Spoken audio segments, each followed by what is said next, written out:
ഞാൻ ഡയറ്റ് ചെയ്യണമെന്നും പറഞ്ഞിട്ട് പഞ്ചസാര കംപ്ലീറ്റ് ആയിട്ട് ഒഴിവാക്കി അതിന് പകരം ശർക്കരയും തേനും ഒക്കെ ഡയറ്റിൽ ഉൾപ്പെടുത്തുന്ന ഒരാളാണോ നിങ്ങൾ? അങ്ങനെയാണെന്നുണ്ടെങ്കിൽ ഈ വീഡിയോ നിങ്ങൾക്കുള്ളതാണ് കേട്ടോ. നമുക്കിതൊന്ന് കമ്പയർ ചെയ്ത് നോക്കാം. 100 ഗ്രാം വൈറ്റ് ഷുഗറിലുള്ളത് 400 കലോറീസ് ആണ്. അതേസമയം 100 ഗ്രാം ശർക്കരയിലുള്ളത് 380 കാലറീസ് ആണ്.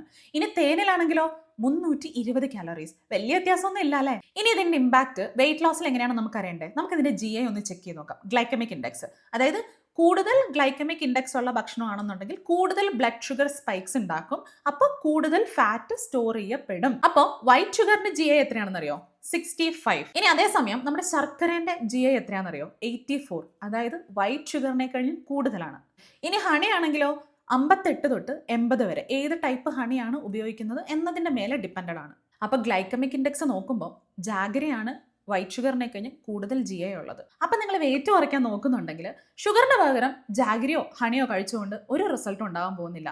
Sugar in any form is sugar. അത് നമുക്ക് ഇൻസുലിൻ സ്പൈക്ക് ഉണ്ടാക്കും, അതുവഴി ഫാറ്റ് സ്റ്റോർ ചെയ്യപ്പെടും. ഓക്കെ, അപ്പൊ പഞ്ചസാര ഒഴിവാക്കിയിട്ട് ശർക്കരയും തേനും കഴിക്കുന്ന നിങ്ങളുടെ ഫ്രണ്ടിന് ഷെയർ ചെയ്ത് കൊടുക്കാൻ മറക്കണ്ട. ഇതേപോലത്തെ ഇൻഫോർമേറ്റീവ് വീഡിയോസിനായി ഫോളോ ചെയ്യാനും മറക്കണ്ട. ബൈ.